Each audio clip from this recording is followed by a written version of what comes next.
Welcome back to Crime Time Cases. We have new videos to captivate you every Wednesday and Saturdays. Right now we're diving into a nerve-wracking scenario, a gas station robbery. But here's the twist. You're right there in the middle of it. And the big question is, what about if you done this instead?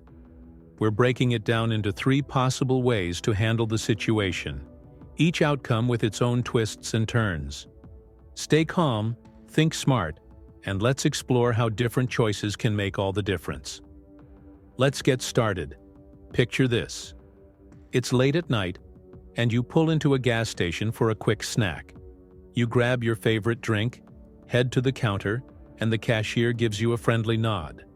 Suddenly, the door slams open. A man in a ski mask storms in, yelling at the cashier, "Give me the money, now!" He's waving a gun, and the tension in the room is thick. You're standing there, holding your drink, frozen in place. What do you do? Here's where we break it down. What about if you done this instead? Let's explore 3 possible scenarios. Scenario A. Sneak out the door. The air is thick with tension as the robber storms into the gas station, shouting commands at the cashier while brandishing a gun. Your heart pounds in your chest as you stand frozen, holding your drink.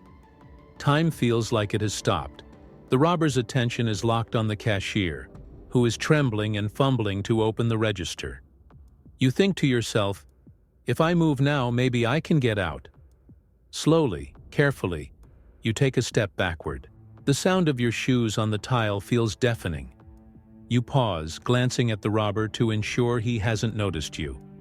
His anger escalates, slamming a fist on the counter and barking louder orders. You take another cautious step, then another, inching closer to the door. With each step, you feel a sliver of hope, but it's overshadowed by fear. What if he sees you? What if the slightest noise or sudden movement sets him off? The door is almost within reach, but the tension is unbearable. You stretch your hand toward the handle, praying it doesn't squeak when you pull it. Suddenly, the robber yells, and your heart leaps into your throat. Did he see me? For a moment, you freeze, unable to breathe.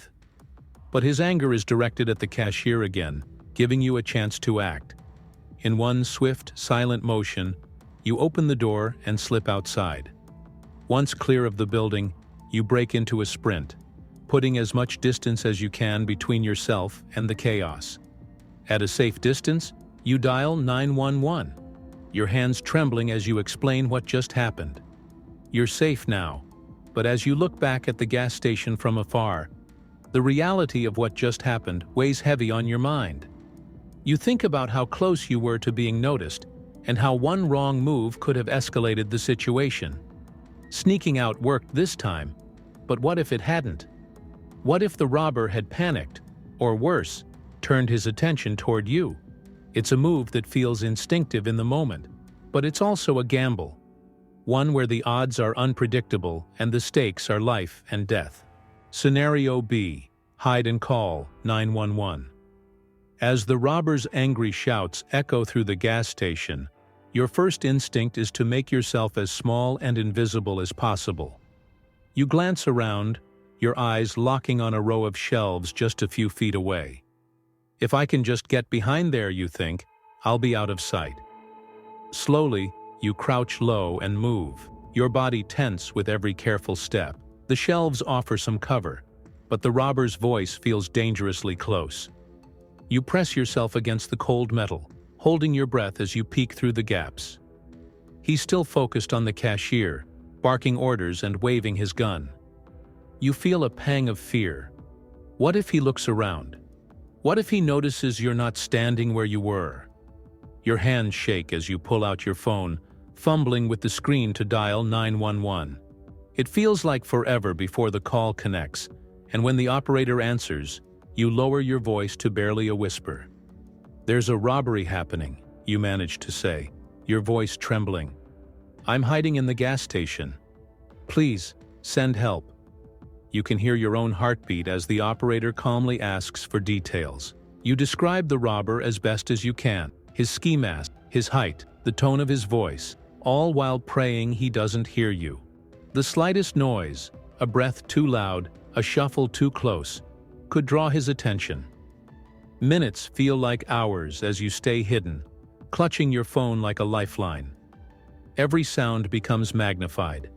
The jingle of keys as the cashier struggles with the register, the robber's impatient growls, even the distant hum of the store's fluorescent lights. You're constantly aware of how exposed you are. What if he decides to check the aisles? What if he hears your whispering or notices your absence? The uncertainty is suffocating. Then, in the distance, you hear sirens. Relief washes over you, but it's mixed with the realization that the situation could still take a dangerous turn. Staying hidden and calling for help was the right move, but it came with risks, and the line between safety and danger was razor thin. Scenario C: stay still and observe. The room feels like it's frozen in time, but your mind races as the robber's shouts fill the air. You grip your drink tightly, your knuckles white, but you force yourself to stay still. Moving now could make you a target.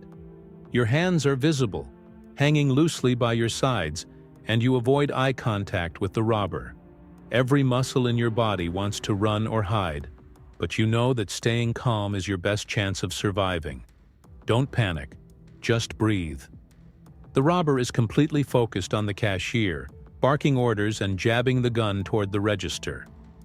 Your eyes flicker over his figure, taking in every detail you can. He's wearing a black ski mask, but you notice a faded logo on his jacket and the way his jeans are torn at the knees. His voice is deep, with a faint rasp, and his hands tremble slightly as he grips the weapon. A tattoo peeks out from under the sleeve of his jacket, a jagged shape you can't quite make out. You make a mental note of his height, estimating he's just under 6 feet tall, and try to commit everything to memory. The way he moves, the tone of his threats, even the rhythm of his footsteps. It's hard to focus with the tension in the room so high, but you know this information could be critical later.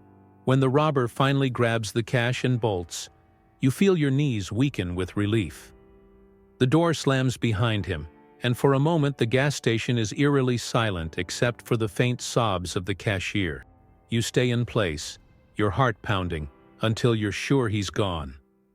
Then, with shaky hands, you pull out your phone to call 911. As you relay everything you've observed, you realize how important it was to stay calm and be a good witness. It might have felt passive in the moment, but every detail you remembered, his jacket, his tattoo, his voice, could be the key to identifying him later. In a situation like this, keeping your composure and focusing on the facts might not feel heroic, but it can make all the difference in helping the police solve the case. So what do you think? Would you sneak out, hide and call 911, or stay still and observe? The truth is, there's no single perfect solution in situations like this. Every moment is unpredictable, and the right choice depends on countless factors you can't always control. The key is to remain calm, keep your wits about you, and prioritize your safety above all else.